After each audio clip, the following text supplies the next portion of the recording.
Just ahead on American Black Journal, there's a new effort underway to connect churches with social service agencies in order to help improve the lives of Detroiters. Plus, the Charles H. Wright Museum has a day of activities planned for the Martin Luther King Jr. holiday. We'll get the details. American Black Journal starts right now. At DTE Energy, we believe that we have a greater responsibility. We believe that being part of a community means being involved in the fabric of that community, investing time, effort, and resources in the communities we serve. DTE Energy Foundation is a proud sponsor of American Black Journal.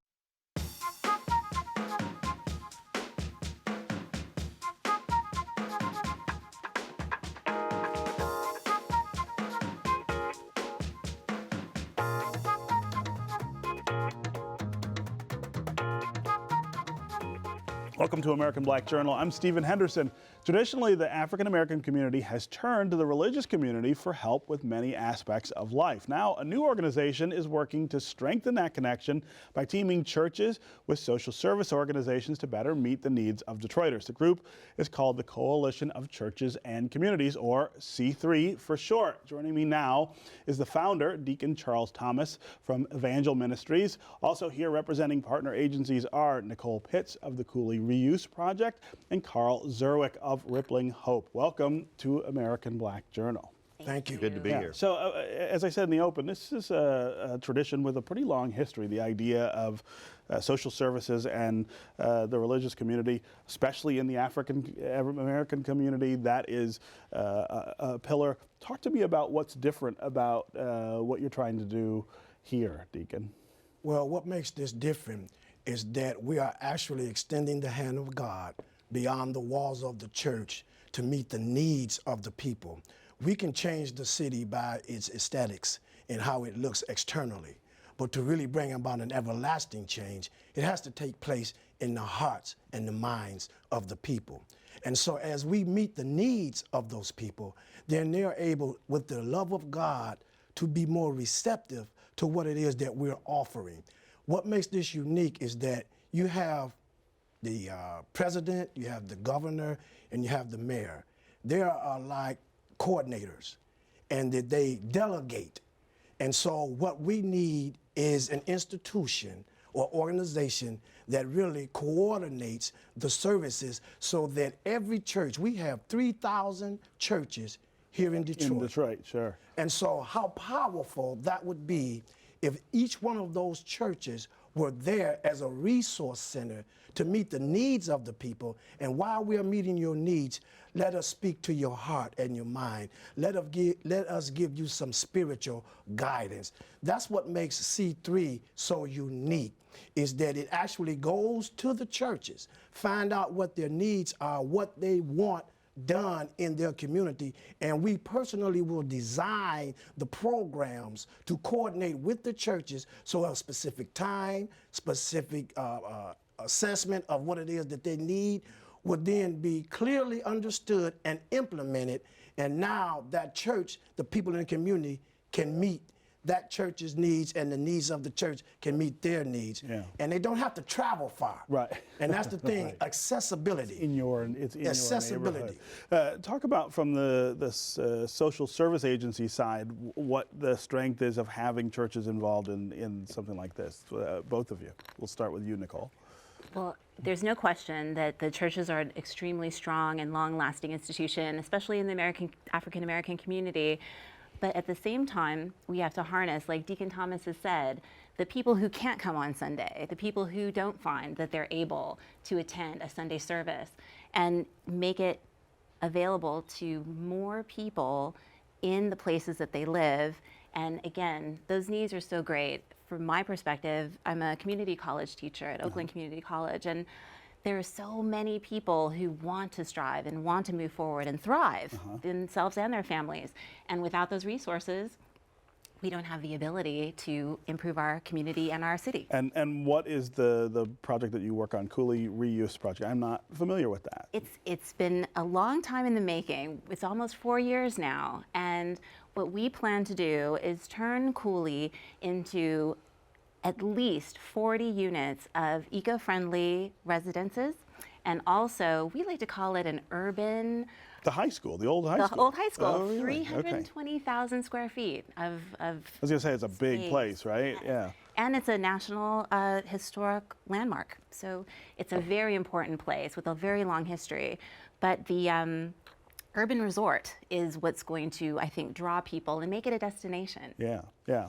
To talk more about your project in particular and how this partnership with churches helps you deliver services better.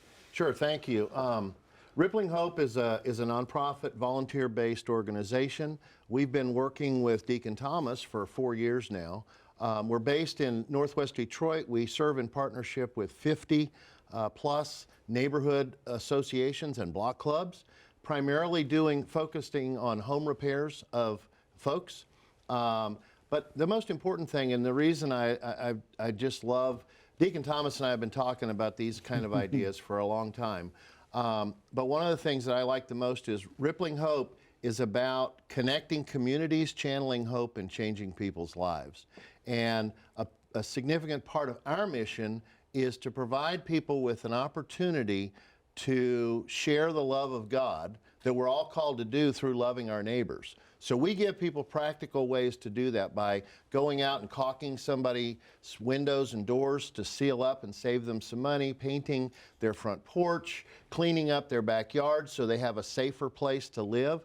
But in terms of our relationship with Deacon Thomas and this effort connecting churches, that's a significant piece of our mission, is connecting diverse communities, because most of the people who come to work with us are folk who come from other places. From outside. Who are outside. Sure. And so we're intentional about bringing them here and letting them experience the wonderful hospitality in Detroit of Detroiters, but also coming to realize that Detroit is a deeply spiritual city. Yeah. And the people here are deeply spiritual. And so this effort from Deacon Thomas to get churches intentionally connected is, we all think that we're part of the same group, right. But he's pushing us to say we really need to be connected. Yeah. Deacon, what are some of the things you hear from people in your congregation or in other churches about the things that they need in Detroit? What are some of the things that come up over and over again that programs like this will help them with? Well, the key first is accessibility. Because to have a need and not feel confident that it can be met creates a problem. Sure. And so those needs vary depending on what community you're in. Some of the things that are more constant is, of course, education, of course, health, and medical attention. As we know, the clinics here, the mental health clinics, have closed up. Sure. Yeah. And so a lot of the issues that occur are not simply because folks are being randomly choosing to be vindictive. Some of them are mental illnesses. Yeah. And so therefore, those are some of the main concerns. And that's why C3 is so unique, just like with Brother Carl, is that envision going into a community, because the way I have the churches designed is that they're designed by their borders. And so every church has borders. And so we go into a community just with one of his initiatives. We go into a community and everybody around that church receives the opportunity to have their external homes cleaned up, fixed up, have their repairs done. That makes a dramatic impact in that whole community. And that's just one service. Right. One of the issues that was brought to my attention, and it's so true, is that a lot of the congregations that are in churches, when they leave the churches, they go to communities everywhere. Right. And so the church that's sitting right there in the community are not meeting the needs of those in the community. Of the people who are in the community. And so this is designed to do that. And just like with the Cooley Restoration Project, in terms of providing education, training for the community, that attempt addresses the whole community. Right. There are also not just the congregation. Not just the congregation, not just the folks that are directly around Cooley, but surrounding neighborhoods, surrounding businesses. That's an awesome project, and the fact that we are able to work together, the service is the same. That's what's important. We may all have different ways of getting there, but we should all be focused in one direction. So when we get there, we're not just there, but working together, being the change that the world needs to see. Right. Amen. Yeah, yeah. What about from the social service side, the things that you see or hear that people really need that the churches will help you sort of identify? The thing that I find overwhelmingly people say to me is mentoring and education. All kinds of different things can happen in a large building like Cooley, 320,000 square feet, but so much can happen in just a conversation between two people. Sure. Intentionally working together to help move people forward. Lifting as we climb Yeah. is what I like to think of when we talk about the partnerships that we've created so far and the partnerships we hope to create to help each other Yeah. to deliver even more services, to make even greater impact. Yeah, Carl? I think the power in the churches, I mean, it's historic, as we've said. Yeah. And there's people in churches. And in the church, those of us who are part of the church, whatever faith tradition we might be from, have a call from God to serve our neighbors and to help our neighbors who are in need. And so I believe that we just need to provide folk with the opportunity to get out in their communities, and whether it's through education, through health care, through providing home repairs like our organization, whatever it is, there are ample opportunities for all of us to serve. And the churches, every neighborhood we work in, almost all of the neighborhood associations that we're connected with all meet in churches. Yeah. They all meet in a church Right. already. So now we need to get through this initiative, we need to get the church folk outside their doors into the neighborhoods so that we start to have that And that's from my really- perspective is where hope is going to ripple out. And that's really getting at that one of the fundamental problems in our neighborhoods, that isolation Exactly. that has taken hold as people have left, as houses have gone abandoned. That really is one of the more palpable things you feel when you're in these neighborhoods. So, That's right. quickly, we have about a minute left. I think you feel like you have something to add. It's an incredible book that I have found has helped me to understand what you just talked about, people leaving and why and how it impacts us.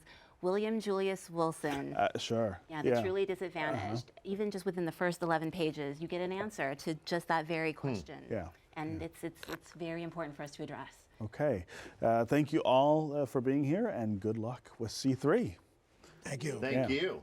All right, coming up next, the nation prepares to honor the late Dr. Martin Luther King Jr. We'll get the details on the celebration at the Charles H. Wright Museum. But first, here's a look at some important moments in Detroit's Black history. I'm Ken Coleman with a look back at African American life in Detroit. This week in 1953, drugstore chain owner Sidney Barthwell was elected to the Detroit Retail Dealers Association Board. In 2003, the Detroit Historical Museum presented Techno, Detroit's gift to the world. It featured Juan Atkins, Kevin Saunderson, Eddie Folks, and Derek May.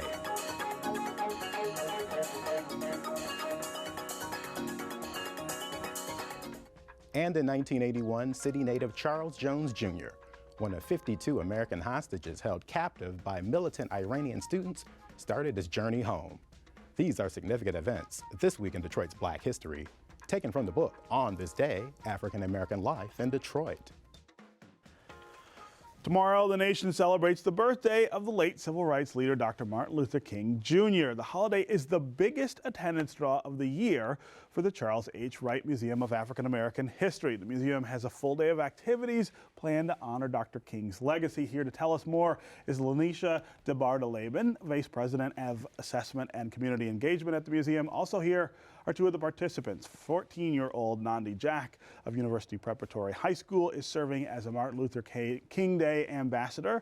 And Jaman Jordan is an educator and historian who will give a talk on Dr. King's legacy in the age of Obama. Thank you all for being here. Thank you. Yeah, so as I said, biggest day at the museum is MLK Day, and as usual, you guys are ready with a lot of things for people to do and to learn from, right? We are ready and excited. The Charles H. Wright Museum of African American History is really honored to have the opportunity to honor the legacy by inviting the community to celebrate with a full day of activities. Yeah. The day starts bright and early with our 16th annual Martin Luther King Jr. commemorative breakfast. It starts at 8 a.m. The Reverend Dr. Nicholas Hood III right. will be the keynote speaker. We have a wide variety of programs that will take place that morning, including performances by the Detroit Delta Preparatory Academy for Social Justice Dance Troupe. We will have Marygrove College Institute of Music and Dance performing. We will have other performances taking place during the morning breakfast.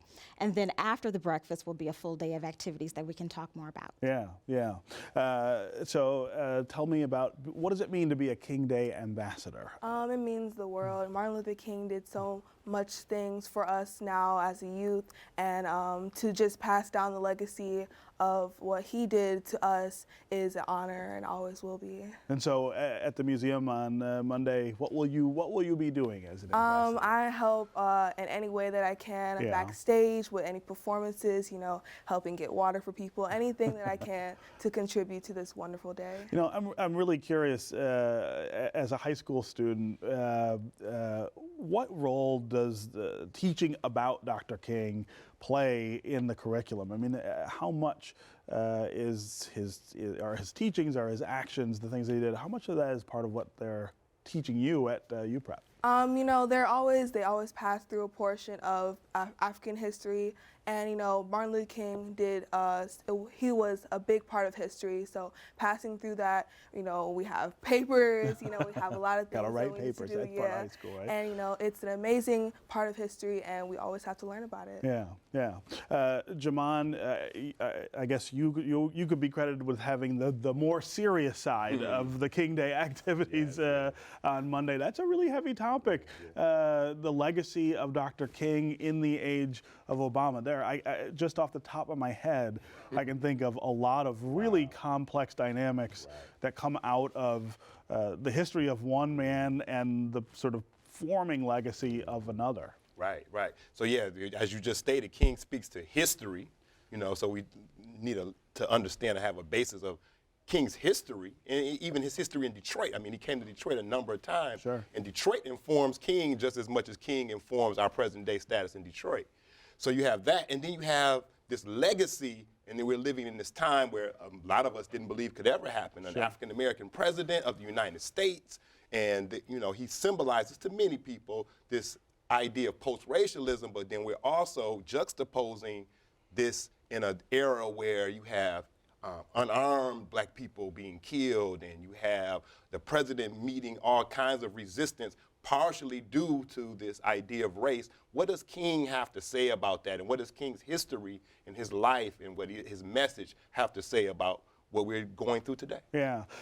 Do you think Dr. King would be hopeful about what he sees in the Obama presidency and just in American culture right now? I mean, as you point out, there's this immense stride forward. You get an African American as president, but at the same time, you have all of these things that remind us of how much more work there is to do and how we may be slipping backward in a lot of ways. Yeah, so King, what we do know about King is that towards the end of his life, he still was speaking those ways that America can be changed. America can be changed. I may not get there with you, but we as a people will get to the problem. So he had that sense of hope. But at the other end of that, he also was leading, of course, at the end of his life, this Poor People's Campaign. Absolutely. And what does that speak to in Detroit when we're talking about this inequality, dealing with wealth and dealing with resources? That clearly exists in Detroit. In fact, 3 weeks before King was assassinated, he comes to Grosse Pointe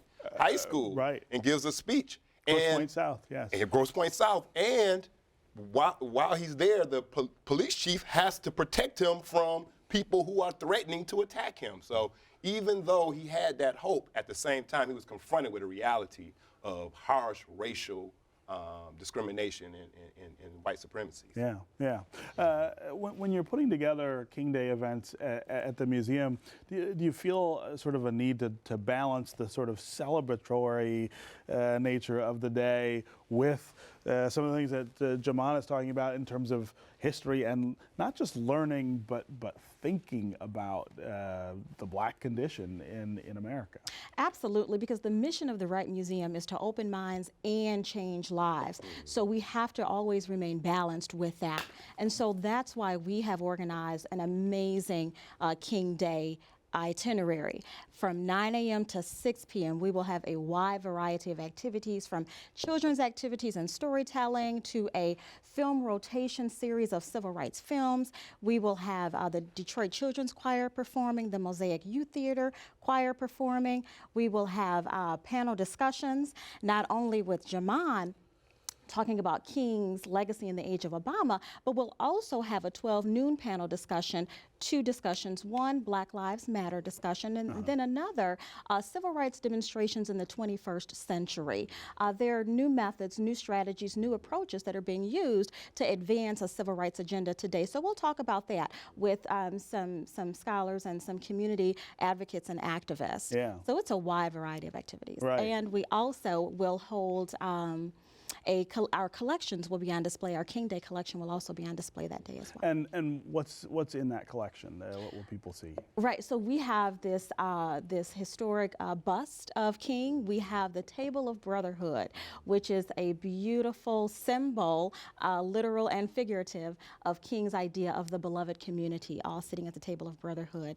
We have some original signed books of King, as well as Coretta Scott King, because we know that they were a duo in the movement. Yeah. And so we have some Coretta Scott King and Martin Luther King items that will be on display. That day we also open up our new exhibition called No Boundaries, which is a beautiful exhibition on Aboriginal Australian contemporary abstract painting. Wow. Wow. Okay. Well, that's, I mean, like I said, you guys always have a lot planned. Yes. For this day. Let's talk just a little about Dr. King's legacy. It's a little bit controversial because I think popular American culture and the holiday itself has sort of lent itself to this idea of, I don't know, I would call maybe Christmasification of Dr. King, that he's seen in very narrow terms and almost non-controversial terms, but of course, when he was alive, he was a deeply controversial figure and somebody who met not just everyday resistance, but violent resistance all the time. Talk about the challenge of you know, keeping that legacy intact in full in light of all that. Yeah. So many, like as you stated, most of the time when people talk about King, they generally talk about this, you know, like a benevolent, almost Santa Claus type figure who, you know, wanted everybody to be peaceful and all of those things. But we know that King, even early in his civil rights career, starting with the Montgomery bus boycott, which we're in the 60th anniversary of right now. That's right. Even then, he was already facing violent racism. I mean, his home was bombed during the Montgomery bus boycott. Right. And then later, as he began to voice his views about poverty and, of course, the Vietnam War, he began to run into... He gains new enemies. Right, he gains new enemies. Even their churches, black churches, that wouldn't allow him to preach in their pulpits. So not just the Southern segregationist community are against him. He has some of his old friends, or old allies, are now against him. When he goes to Chicago, he's attacked. And when he comes to Detroit, like I said, 3 weeks before he's assassinated, his life is in danger. Yeah. Well, King said that our lives begin to end the day that we become silent about what matters. That's right. And that's why the Wright Museum chose as our theme this year for King Day, stand for what matters. That's the call. That's the challenge. And one of the challenges for the museum also is keeping that theme alive outside this day, right? It is an important day. It's great that the federal government and other governments have recognized it as a holiday, but it's the kind of thing that you got to come back to over and over again, and the museum does a pretty good job of that, right? Absolutely. We carry that theme throughout the entire year through what we do. Yeah. Talk some about how you see, as a young person, someone who doesn't obviously know Dr. King. Talk about how you see how he affects your life. Dr. Martin Luther King is a saint in my eyes. You know, he has opened the ways to many opportunities that we wouldn't have had before him. And, you know, as a child, as a young person, you want to be a part of that movement. You want to push forward also with the grown-ups. You want to be a part of it. So Dr. Martin Luther King really expanded that opportunity for us, and we always want to see change as an amazing thing, as a good thing, and children help, I think, children help do that. And how do you see things like the election of a black president, which is something that when I was a kid, your age, I would have said would never have happened, but at the same time you see the Black Lives Matter movement dealing with unarmed black men. What impressions do those things make on you? An election of a black president was an amazing turnaround in history, but also when you think about people dying at the hands of white policemen and they are unarmed, you think about what does the president have to do with that? What is he pushing towards to have this not again? So, you know, there's a lot of controversy, but then again, you always want to inhale the good. Yeah. So you always try to look at the good. Okay. All right. Great day at the museum coming up tomorrow. Yes. Everyone get up early and get over there, right? Yes. All right. Thank you guys for being here. Thank you. you. Yeah. That's our program for today. Thanks for watching. You can get more information about our guests at AmericanBlackJournal.org. And as always, you can connect with us on Facebook and on Twitter. Plus, you can hear our program on 1019 WDET. We'll see you next time.